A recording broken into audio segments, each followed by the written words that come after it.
Et aujourd'hui, on va conseiller Morgane. Morgane, elle va quitter son petit appartement au 6e, sans ascenseur, pour s'installer avec son compagnon. Seulement, entre le lit, l'armoire, le meuble à chaussures et tout le reste, elle a un petit peu de mal à s'organiser. Alors du coup, Léa Benet et Lorraine Fournier l'ont rencontrée chez elle. C'est dans le 19e arrondissement de Paris. C'est ici, là.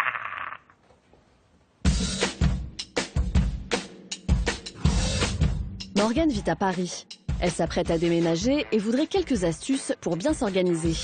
Dans quelques semaines, Morgane va quitter cet appartement pour s'installer avec son compagnon. 1,80, 1,45 ici. Elle va donc avoir de nombreux meubles à déplacer. Il y a le lit avec un cadre qu'il faut quand même placer quelque part. Vous avez le meuble à chaussures, mais surtout l'armoire. Morgane compte demander de l'aide à ses amis pour déménager les cartons ou les petits objets, mais cela ne suffira pas pour les gros meubles ou l'électroménager. D'autant plus que la jeune femme habite au 6e étage sans ascenseur. J'ai tout de suite mis de côté les gros déménageurs parce que je pense pas que j'ai besoin d'un truck pour déménager ce que j'ai. Cependant, il faudrait quand même quelque chose qui soit proche de l'utilitaire, mais avec un petit plus, un coup de main en plus peut-être. Julien Bardet, créateur du site idéménager.com qui vise à trouver les meilleurs plans pour les déménagements, vient lui apporter son aide. Bonjour. Bonjour. Julien Bardet, Société Déménager. Morgane. Enchanté. Morgane doit avant tout décider quelle part du déménagement elle assume elle-même ou si elle préfère que tout soit fait par des professionnels.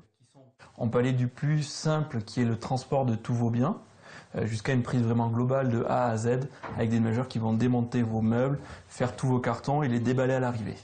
Une fois la formule choisie, il faut estimer la charge de travail. Vous allez choisir le salon.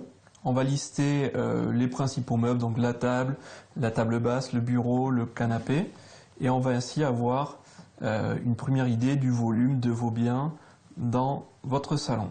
Et ainsi de suite pour chaque pièce. L'étape suivante sera de prendre rendez-vous avec un de nos experts en déménagement qui va se connecter avec vous par vidéoconférence.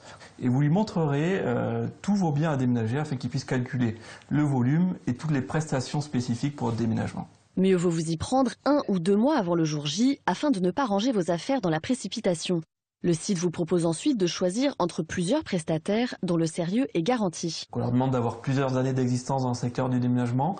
On leur demande leur licence de transport, leur attestation d'assurance. Après chaque déménagement, on envoie une enquête qualité aux particuliers ayant fait appel à nos partenaires pour être sûr qu'ils sont satisfaits et on les fait noter.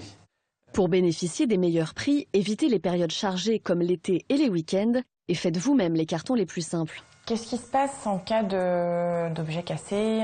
Ce qui est important pour se protéger et que les sociétés d'assurance puissent intervenir, c'est de faire un état des lieux avant le déménagement avec l'équipe de déménageurs pour constater l'état global de vos biens et de faire exactement la même chose à la fin du déménagement. Si malgré tout, a posteriori, vous vous rendez compte que certains de vos meubles ont subi des dommages, sachez que vous avez 10 jours pour notifier les dommages aux déménageurs par courrier recommandé. En résumé, commencez à préparer votre déménagement 1 ou 2 mois à l'avance, estimez le volume de vos biens, évitez de déménager durant l'été ou les week-ends. En cas de dégâts, vous avez 10 jours pour vous retourner contre les déménageurs.